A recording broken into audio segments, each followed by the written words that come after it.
December 7, 1941, the world stood still as the Japanese Imperial Navy struck Pearl Harbor. In less than 2 hours, America's Pacific Fleet was shattered, battleships burned in the harbor, smoke darkened the sky, and the myth of American invincibility collapsed beneath the waves. For the Japanese Empire, it was a day of triumph. For the United States, it was the beginning of a long, uncertain war. Japan ascends. By early 1942, Japan's military expansion had become unstoppable. Within 6 months of Pearl Harbor, Japanese forces had seized Hong Kong, the Philippines, Malaya, Singapore, and the Dutch East Indies. The rising sun flag flew from the Indian Ocean to the edge of the Pacific. Their navy, the WWII, was the most powerful carrier strike force the world had ever seen.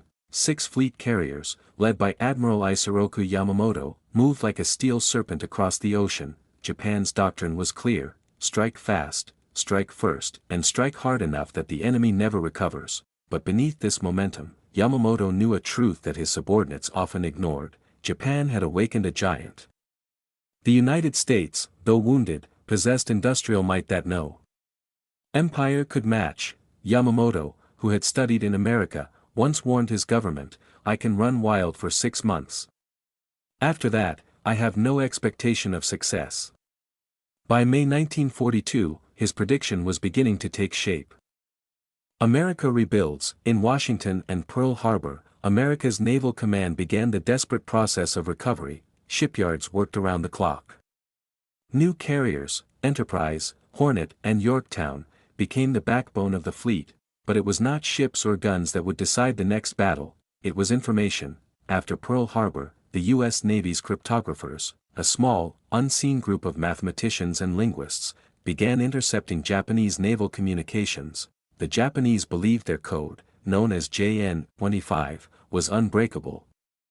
They were wrong. At Pearl Harbor Station HYPO, Commander Joseph Rockefort and his codebreakers worked day and night, decoding fragments of intercepted messages. They had no advanced computers, only logic, intuition, and fatigue. Piece by piece, they began to sense a pattern. A massive Japanese operation was being planned, but the target was hidden behind a coded reference, AF. Where was AF? Was it the American base at Midway? Or perhaps somewhere farther south? The answer would decide the fate of the Pacific. Midway, that mattered. Midway Atoll was a small, crescent-shaped cluster of islands about 1,300 miles northwest of Honolulu, barely 2 miles wide. It was little more than coral, sand, and seabirds, but strategically, it was priceless. Whoever controlled Midway controlled the Central Pacific. For Japan, seizing it would mean pushing the American defense line back to Hawaii. For the United States, losing it would open the door to the West Coast. Yamamoto's grand plan was audacious. He intended to lure the remnants of the U.S. Pacific Fleet into a trap. Japanese carriers would strike Midway, drawing out American ships, and then destroy them in one decisive blow. It would be the final nail in America's coffin. Or so Tokyo believed. The shadow war of intelligence, back in Pearl Harbor. Joseph Rockefort had his doubts. The intercepted messages showed unusual Japanese activity, but the key question remained: was AF really Midway? The analysts argued. Washington wanted proof. So Rockefort devised a simple but brilliant test. He instructed Midway's base commander to send a radio message in plain English: "Midway is short of fresh water." 2 days later, Japanese radio chatter reported that AF is short of water. The deception had worked. AF was indeed Midway. Rockefort immediately sent his conclusion to Admiral Chester W. Nimitz, Commander-in-Chief of the Pacific Fleet. The message was clear: Japan was coming for Midway, and now, America could prepare an ambush of its own. Nimitz's gamble. Admiral Nimitz was a realist. He knew his fleet was still outnumbered. Japan could deploy 4 frontline carriers, Akagi, Kaga, Soryu, and Hiryu, with hundreds of planes and veteran pilots. America could muster only 3 carriers, Enterprise, Hornet, and the hastily repaired Yorktown. It was a dangerous gamble, but Nimitz saw an opportunity history rarely offers: foreknowledge. He positioned his carriers northeast of Midway, beyond Japanese reconnaissance range. There, they would wait in silence, ready to strike once Yamamoto's fleet revealed itself.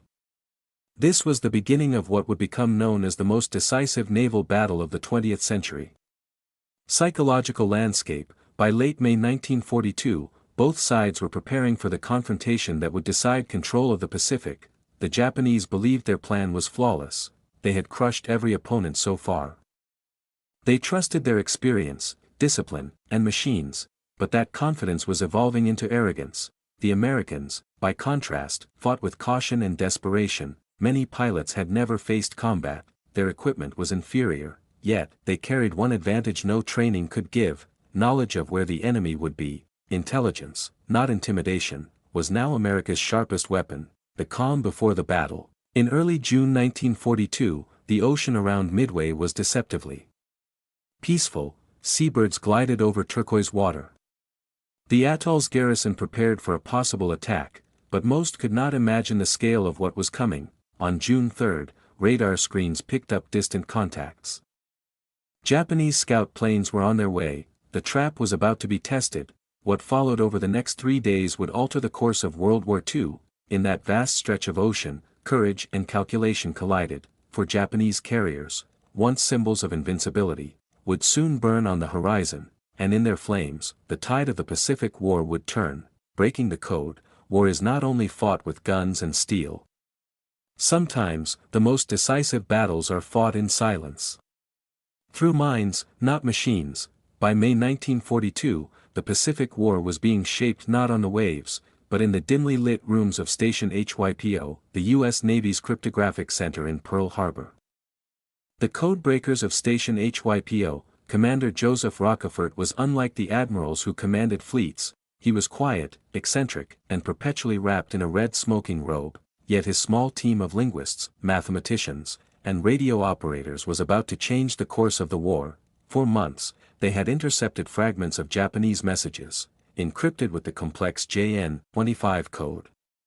Each message was a puzzle, groups of 5 numbers representing words or syllables, to crack even. A single phrase could take days. Rockefort's analysts slept in shifts, working 20-hour days surrounded by cigarette smoke and piles of intercepted transmissions. Their mission was clear: find out what AF means before the Japanese strike.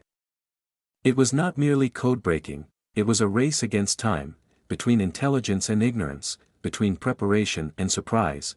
The deception, Rockefort's brilliant test, sending a false water shortage message from Midway, became one of the greatest counterintelligence tricks in naval history. The moment the Japanese radio traffic mentioned AF is short of water, the puzzle fell into place. Midway was the target. This revelation gave Admiral Chester Nimitz a critical window of opportunity. He now knew when and where Japan would attack, but intelligence alone could not win a battle. He had to translate knowledge into strategy, and strategy into survival. Admiral Nimitz's calculated gamble. In May 1942, Nimitz faced a grim arithmetic. Japan's carrier force outnumbered his 2-to-1, they had better planes, more experienced pilots, and the momentum of victory, but Nimitz held the one advantage the Japanese did not suspect: foreknowledge. Using this edge, he began to position his limited forces with precision. He ordered Enterprise and Hornet to rendezvous northeast of Midway. Under the command of Admiral Raymond Spruance, the damaged Yorktown, still bearing scars from the Coral Sea battle, was rushed back to Pearl Harbor. Shipyard workers performed what was described as a miracle. Repairs that should have taken months were completed in just 72 hours, by May 30th. Yorktown was battle-ready again. 3 American carriers, Enterprise, Hornet, and Yorktown, would now face 4 Japanese giants, Akagi, Kaga, Soryu, and Hiryu. The Japanese plan, Operation MI. Meanwhile, 3,000 miles away, Admiral Isoroku Yamamoto was finalizing his grand strategy, Operation MI. Yamamoto's goal was to eliminate the U.S. carrier force once and for all. He believed the Americans were still reeling from Pearl Harbor, incapable of coordinated resistance. The plan was elaborate, almost too elaborate. He divided his fleet into multiple task forces, spread over thousands of miles of ocean. His 4 carriers, under Vice Admiral Chuchi Nagumo, would strike Midway first. A separate invasion force would follow to occupy the atoll. Meanwhile, Yamamoto himself commanded the main fleet hundreds of miles behind, hoping to surprise any remaining American ships. it was a plan built on confidence, but also complexity.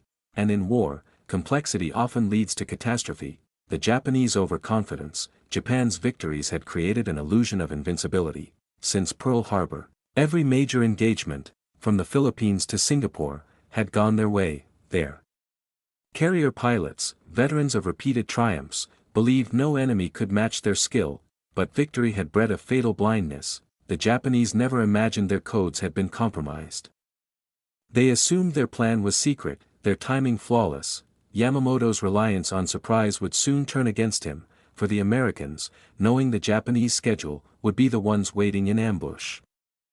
Preparing Midway, as May turned to June, the quiet atoll of Midway transformed into a fortress. Airstrips were expanded, anti-aircraft guns installed, and marine defenders dug in. Long-range bombers like the B-17 Flying Fortress and B-26 Marauder were stationed there. Every man knew what was coming, and that they were the first line of defense. Supplies were limited, and morale was mixed. But in the distance, beyond the horizon, help was already in motion.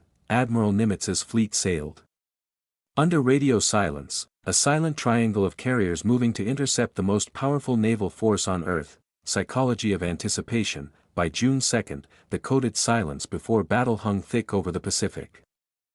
Japanese crews cleaned their aircraft and wrote farewell letters. They believed the coming fight would be swift, glorious, and decisive. On the American side, tension mixed with resolve. Most of the U.S. pilots were young, many in their early 20s, some with only a few months of training. They knew the odds, but they also knew something the enemy did not: the time and place of attack. Intelligence had leveled the battlefield.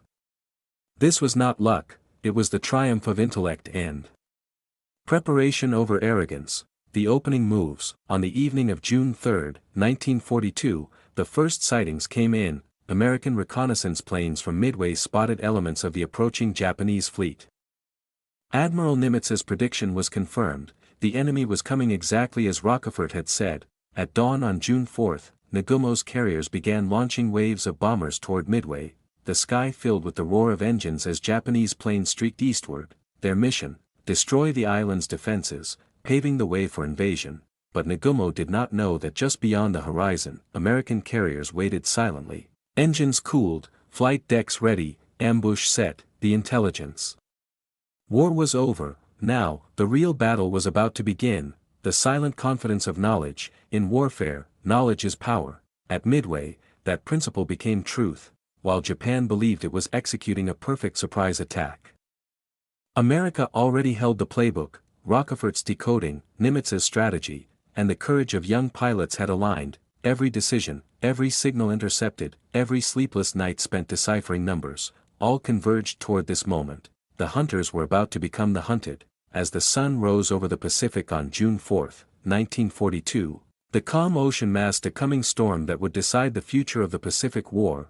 Within 24 hours, the balance of global power would shift, not through chance, but through the calculated brilliance of intelligence. The ambush. June 4, 1942, dawn breaks over the Pacific. The sea is calm, the horizon endless, but beneath the silence, two fleets are searching for each other. The Japanese strike force, led by Admiral Chuchi Nagumo, launches its first wave of bombers toward Midway. 108 aircraft roar into the morning sky, bombers, torpedo planes, and fighters, aiming to crush the island's defenses. For Japan, it is another routine assault. For America, it is the moment they have been waiting for, the first strike. Midway under attack. At 6:20 a.m., air raid sirens echo across Midway Atoll. Explosions erupt as Japanese bombs tear through runways and fuel depots. Flames rise hundreds of feet into the air, but the American defenders fight back. Marine anti-aircraft gunners fire until their barrels melt. American fighters scramble to intercept, outnumbered and outclassed. Within minutes, half of Midway's aircraft are destroyed on the ground, yet the defense is not broken. Even as Japanese planes return to their carriers, damaged and depleted, the U.S. has already launched its own strike, not from the island, but from the carriers waiting far to the northeast. Admiral Raymond Spruance, commanding from Enterprise, orders immediate action. His carriers begin launching their attack groups. Squadrons of torpedo bombers, dive bombers, and escorting fighters. the American fleet has now turned from prey to predator, Nagumo's dilemma, as the first Japanese attack wave returns. Admiral Nagumo faces a crucial decision: should he prepare a second strike on Midway or rearm his aircraft with torpedoes to attack the American fleet, if it exists at all. At this moment, he does not know that American carriers are already nearby. Believing the first wave has not fully neutralized Midway, Nagumo decides to reload his planes for a second island strike. Below deck, armorers begin the dangerous process of swapping bombs for torpedoes. Ammunition and fuel are scattered across the hangar decks, turning the carriers into floating powder kegs. Then, at 7:28 a.m., a scout plane finally radios in, "Enemy ship sighted, 10 degrees east." Nagumo's blood runs cold.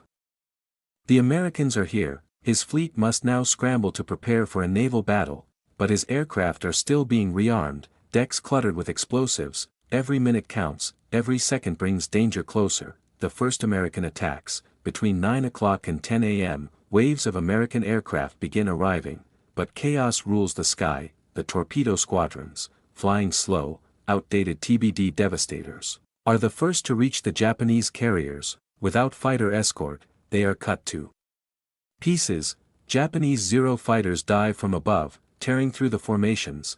One by one, the American torpedo planes fall into the sea.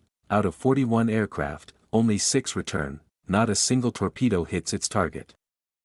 It seems like a massacre, a failure, but in that failure lies the seed of victory, the critical window.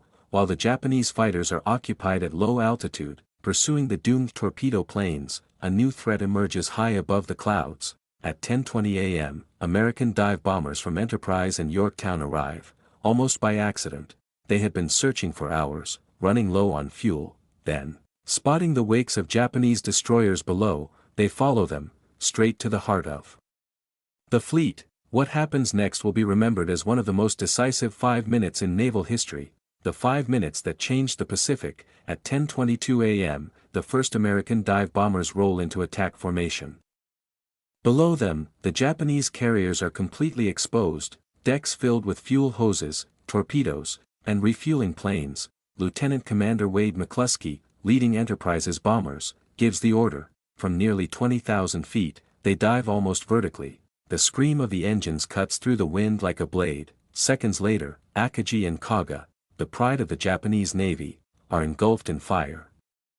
Bombs detonate on the hangar decks, igniting torpedoes and fuel lines. Explosions rip through the ships, killing hundreds instantly. Moments later, Yorktown's dive bomber strikes Soryu. Within minutes, she too is burning from bow to stern. 3 of Japan's 4 frontline carriers are destroyed in less than 5 minutes. The Japanese air arm, the weapon that had conquered the Pacific, is crippled beyond recovery. Desperation and retaliation. Only one Japanese carrier remains. Hiryu, her commander, Taman Yamaguchi, refuses to retreat. He launches 2 counterattacks against Yorktown. The first wave cripples the carrier, the second finishes her. Yorktown burns fiercely, smoke trailing into the sky, a symbol of both sacrifice and endurance. But even this success cannot save the Japanese fleet. By late afternoon, American scouts locate Hiryu. Dive bombers from Enterprise strike again. 4 direct hits tear through her decks, detonating ammunition stores. By sunset, Hiryu is an inferno. The end of the Kido Butai. As darkness falls, the once invincible Kido Butai, Japan's main carrier strike force, ceases to exist. For carriers, more than 300 aircraft, and over 3,000 sailors are lost. Admiral Yamamoto, far behind with the main fleet, receives the news in stunned silence. The plan that was meant to destroy the American Navy has destroyed his own. For the first time in the war, the Imperial Japanese Navy is forced to retreat. The anatomy of victory, the Battle of Midway, was not won by luck, though chance played a role. It was won through intelligence, preparation, and courage under pressure. The sacrifice of the torpedo squadrons, though tactically disastrous, drew Japanese fighters away from their carriers at the critical moment. Rockefeller's codebreakers gave Nimitz the foresight to set the trap, and Nimitz's calm decision-making allowed Spruance to act with precision when the opportunity arose. It was a battle of discipline against arrogance, and of reason against overconfidence. The human cost, the ocean burned through the night, flames from the Japanese carriers lighting the horizon, survivors floated amid oil and debris. The sea that had carried empires now carried the price of their ambition. By the next morning, the balance of power in the Pacific had shifted forever. Japan had lost the core of its naval air arm, pilots and mechanics who could never be replaced. The United States, though still bloodied, had gained momentum and belief. Midway was not just a tactical victory, it was a psychological transformation, the turning tide. By the morning of June 5, 1942, the Pacific Ocean was littered with burning debris, drifting lifeboats, and the broken remains of what had been the most powerful naval force in the world. 3 of Japan's fleet carriers, Akagi, Kaga, and Soryu, were gone, consumed by fire and swallowed by the sea. The 4th, Hiryu, fought on through the night, its commander refusing to surrender to fate, but the outcome was already decided. Admiral Nimitz's gamble had paid off. By positioning his carriers northeast of Midway, hidden beyond the range of Japanese reconnaissance, he had turned Yamamoto's trap into his own. It was a masterclass in strategic intelligence, the power of information over assumption. Where Yamamoto believed he was luring the last of America's fleet into destruction, it was he who had walked into a waiting ambush. The final blow came when American dive bombers from the Enterprise found Hiryu late that afternoon. Their bombs struck with surgical precision, detonating fuel and ammunition across her decks.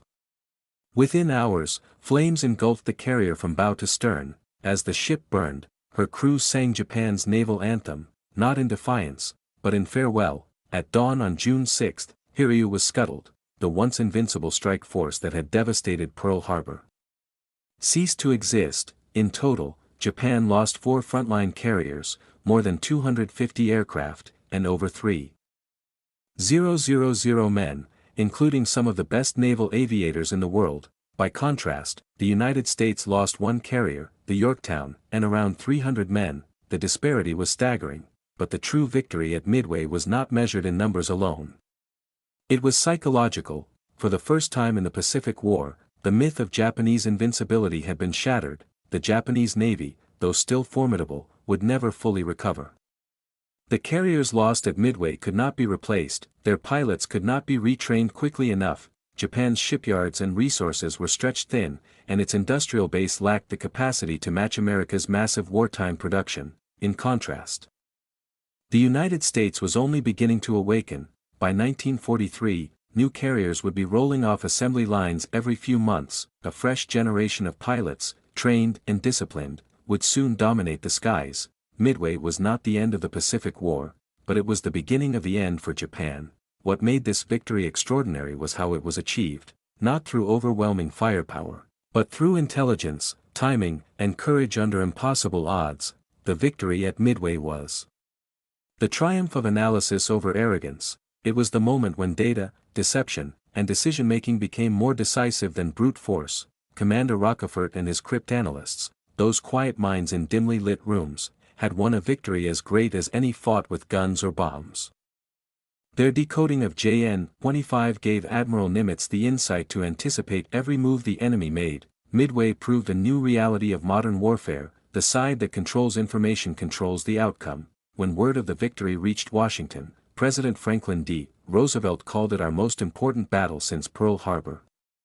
Across America, the news lifted a nation's spirit. The grief of December 7 was not forgotten, but now, it was balanced by a sense of resolve. In Tokyo, the reaction was silence. The Imperial Navy tried to conceal the scale of its defeat from the public. Newspapers spoke vaguely of a naval setback, but Yamamoto knew the truth. In a letter to a fellow officer, he wrote, "I have been defeated by a man I have never met, who lives behind a desk." He was speaking, of course, of Nimitz, but indirectly, he spoke of something greater, the triumph of thought, discipline, and human will over chaos. When historians look back at the Pacific War, they often mark Midway as the pivot, the instant the tide turned westward. From that moment on, Japan would fight a defensive war, losing ground island by island, until the war ended 3 years later. But the deeper meaning of Midway goes beyond strategy. It speaks to a truth that outlasts every empire, that overconfidence blinds, and information, when used wisely, can rewrite destiny. The Americans did not win Midway because they were stronger, they won because they learned faster, adapted sooner, and believed in the power of reason even when outnumbered and outgunned. The ocean keeps its secrets. Somewhere beneath the waves, the carriers of Midway rest, silent witnesses to a day when the balance of the Pacific shifted forever. Their wrecks lie cold and still, but their story remains alive, a story of intelligence, courage, and the relentless pursuit of truth in the face of destruction. Midway was more than a battle, it was the moment when the world learned that knowledge is the sharpest weapon of all.